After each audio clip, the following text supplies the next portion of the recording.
आप लोगों का बोर्ड का पेपर कैसे चेक किया जाता है? कौन-कौन सी गलतियाँ आप लोग जो करते हैं जिसकी वजह से आप लोगों को पेपर चेकर फ़ेल कर देता है? कौन-कौन सी चीज़ें आप लोगों ने मद्देनज़र रखनी है जिसकी वजह से आप लोगों का पेपर बहुत अच्छा हो सकता है, आप लोग टॉप भी कर सकते हैं? सारी की सारी चीज़ें आप लोगों के साथ आज की इस वीडियो में शेयर करने जा रहा हूँ। अज़ीज़ तलबा, मैंने तकरीबन 9 से 10 साल पढ़ाया और इतने अरसे में मैंने हज़ारों स्टूडेंट्स के पेपर चेक किए और आप लोगों के साथ अपने एक्सपीरियंस से चीज़ें शेयर करने जा रहा हूँ। अभी आप लोगों के सामने ये सारी की सारी चीज़ें रखी जा रही हैं और ये स्टूडेंट्स के पेपर काफ़ी ज़्यादा पड़े हुए हैं और यहाँ पे टॉपर स्टूडेंट्स भी हैं और ऐसे भी स्टूडेंट्स हैं जो बिल्कुल नॉर्मल हैं, जो बड़ी मुश्किल से पास होते हैं। ये आप लोगों के साथ सारी चीज़ें अपने एक्सपीरियंस से शेयर करने जा रहा हूँ। अज़ीज़ तलबा, आप लोग अगर इन चीज़ों को मद्देनज़र रखेंगे, इंशाल्लाह बोर्ड के पेपर में आप लोग कभी भी लाइफ में फेल नहीं हो सकते और ये चीज़ें आप लोगों ने अपने दोस्तों को भी बतानी है और ये चीज़ें आप लोगों ने अपने बहन-भाइयों को भी बतानी है और इस वीडियो को लाज़मी शेयर करना है ताकि कोई भी स्टूडेंट बोर्ड के पेपर में फेल ना हो। और जितने भी एग्जामिनर हैं जो पेपर चेक कर रहे होते हैं,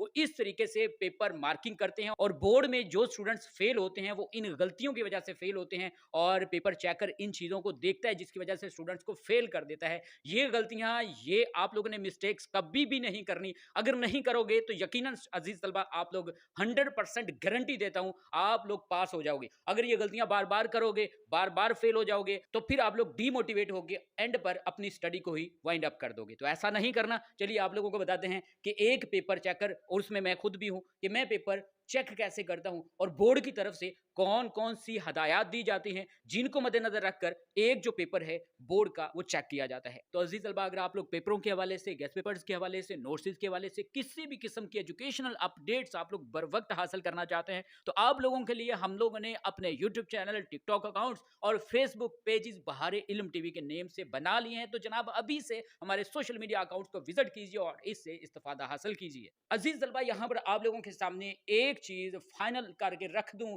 कि जो पेपर चेकर होता है ना, उसको एक पेपर आप लोगों का जो चेक करने के लिए जो जितनी कीमत दी जाती है, पैसे दिए जाते हैं, वो होते हैं 50 रुपीज़।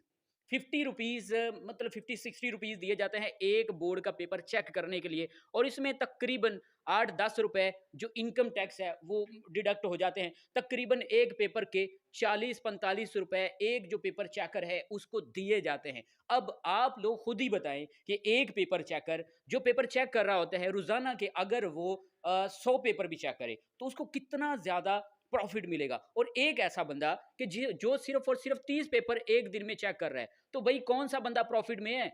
ये या ये वाला? ज़ाहिर-सी बात है, जिसने 100 पेपर चेक किए हैं वो प्रॉफ़िट में है और जिसने सिर्फ़ 30 पेपर चेक किए हैं वो प्रॉफ़िट में नहीं है। उसकी तो एक दिहाड़ी पूरी बनी भी नहीं है। अब पेपर चेकर क्या करते हैं, वो कोशिश कर रहे होते हैं कि ज़्यादा से ज़्यादा पेपर वो चेक करें। अब जितने ज़्यादा वो पेपर चेक करेंगे, उतना ज़्यादा उनका खर्चा बन जाएगा। तो जनाब, अगर 40 रुपए एक पेपर के बन रहे हैं और 100 पेपर एक दिन में अगर वो एक बंदा एक पेपर चेक करता है, तो 4000 रुपए की उसकी दिहाड़ी लग गई और अगर वो सिर्फ़ 30 पेपर चेक करता है, तो उसकी तो भई बड़ी मुश्किल से 900 हज़ार रुपए की दिहाड़ी लगेगी। तो ऐसे लोग क्या करते हैं, पेपर जल्दी-जल्दी चेक करते हैं।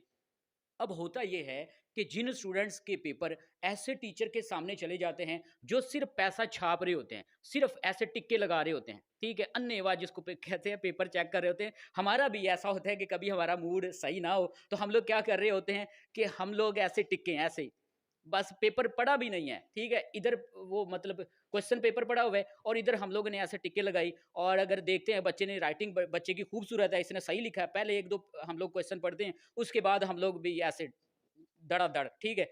अब एक ऐसा बंदा, एक ऐसा पेपर चेकर जिसके सामने एक ऐसे बच्चे का पेपर आ जाता है और उस पेपर चेकर का मूड भी परफेक्ट है, अच्छा है, खुश है और जनाब गप्पें लग रही हैं और इधर से ऐसे टिक्के लग रही हैं। बाज़ औक़ात ऐसे होता है कि जो टीचर है ना, उसके स्टूडेंट्स पेपर चेक कर रहे होते हैं।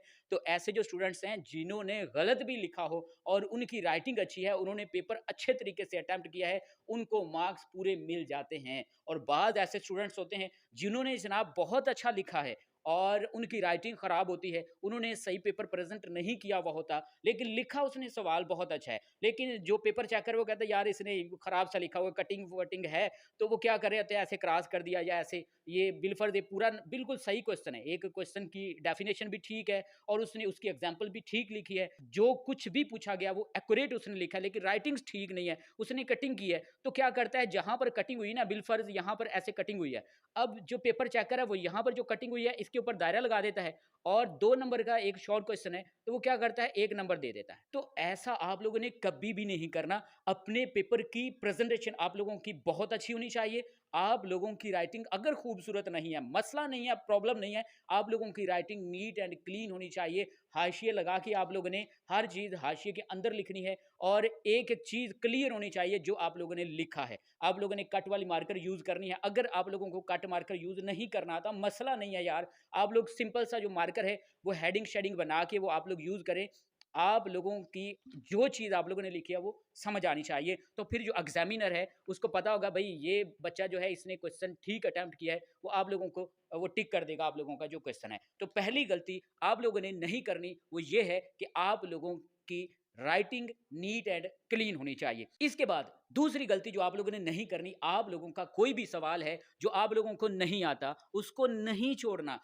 क्यों नहीं छोड़ना? अभी आप लोगों को मैंने एग्जांपल तो दी है कि एक ऐसा पेपर चेकर कि जिसके सामने आप लोगों का पेपर आ जाता है और वो पेपर आप लोगों का रीड नहीं कर रहा, उसने कोशिश करनी है कि वो ज़्यादा से ज़्यादा पेपर चेक करे। आप लोगों का एक क्वेश्चन वो ऐसे पढ़ने तो नहीं बैठेगा। अगर एक-एक क्वेश्चन को वन बाय वन वो रीड करेगा, तो भई काफ़ी ज़्यादा टाइम लग जाएगा। तो एक दिन में वो बड़ी मुश्किल से 30-35 पेपर ही चेक कर पाएगा। तो इस तरीके से तो उसको लॉस होगा। तो एक-एक क्वेश्चन जो है वो वन बाय वन, एक-एक वर्ड, एक-एक लाइन को नहीं पढ़ा जा सकता। तो क्या करते हैं पेपर चेकर कि आप लोगों का जो पेपर है उसके सामने गया, उसने देखा कि राइटिंग इसकी ठीक है, इसने नीट एंड क्लीन लिखा है, वो टिक करता गया। आप लोगों ने क्या करना है, कोई भी सवाल नहीं छोड़ना। आप लोगों को अगर नहीं ना आता, बिलफर्ज ये क्वेश्चन आप लोगों को नहीं आता, तो ऊपर क्वेश्चन की हेडिंग दें प्रॉपर एक पूरे फुल तरीके से और नीचे आप लोग कुछ भी अपने ज़हन से यहाँ पर लिख दें। लेकिन जो क्वेश्चन ऊपर पूछा गया है, सेम उसी के रेलेवेंट आप लोगों ने लिखना है। ये ना हो कि ऊपर कायदे-आज़म कैसे आया हो और नीचे आप लोग प्यासा कौवा की जो स्टोरी है वो लिख दें, ऐसा नहीं करना।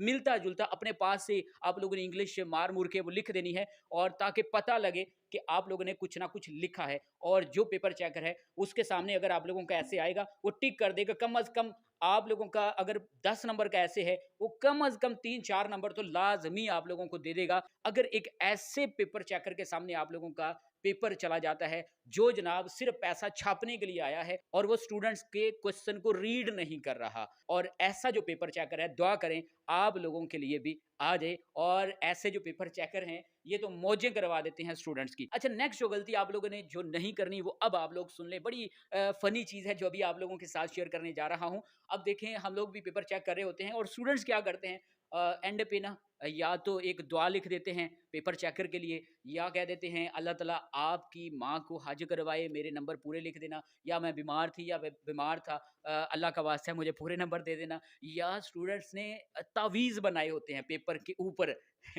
तावीज़ की वजह से भी मार्क्स पूरे वो सोच रहे होते हैं हमारे आ जाएँगे, या फिर एंड पर उन्होंने अपना नंबर लिखा हुआ होता है कि इस नंबर पर राब्ता कर लें। मतलब मुख्तलिफ कोड वर्ड्स लिखे हुए होते हैं या फिर आयतें लिखी होती हैं, तो ऐसा कभी भी आप लोगों ने नहीं करना। ऐसा अगर आप लोग करेंगे तो नेगेटिव मार्किंग भी आप लोगों की हो सकती है, होती तो नहीं है। कोई भी टीचर ऐसा नहीं करता कि आप लोगों ने कुछ लिखा डायलॉग ऊपर और या आप लोगों ने दुआ लिखी, तावीज़ लिखा तो कोई नेगेटिव मार्किंग, या बोर्ड की तरफ से ऐसा कुछ भी नहीं होता। लेकिन आप लोगों को इस तरह के लिखने के मार्क्स नहीं मिलेंगे। बोर्ड की तरफ से ये नहीं लिखा हुआ होता कि आप लोगों को मार्क्स ज़्यादा दिए जाएँगे अगर ऊपर तावीज़ लिखा होगा या ऊपर आयत लिखी होगी या आप लोग पेपर चेकर को दुआ देंगे, तो जितने भी स्टूडेंट्स ने दुआ दी है उनके नंबर ज़्यादा कर दें। ऐसा बोर्ड की तरफ से कोई भी रूल एंड रेगुलेशन नहीं दिया जाता। ठीक हो गया? तो ये चीज़ें आप लोगों ने ज़रूर अज़ीज़ तलबा मद्देनज़र रखनी है। सबसे पहले आप लोगों ने कोई भी सवाल छोड़ना नहीं है। जो कुछ आता है लिखना है, सारे के सारे सवाल आप लोगों ने लिखने हैं। दूसरा काम आप लोगों ने ये करना है कि आप लोगों की राइटिंग अगर खूबसूरत नहीं है, कट वाला मार्कर यूज़ नहीं करना आता,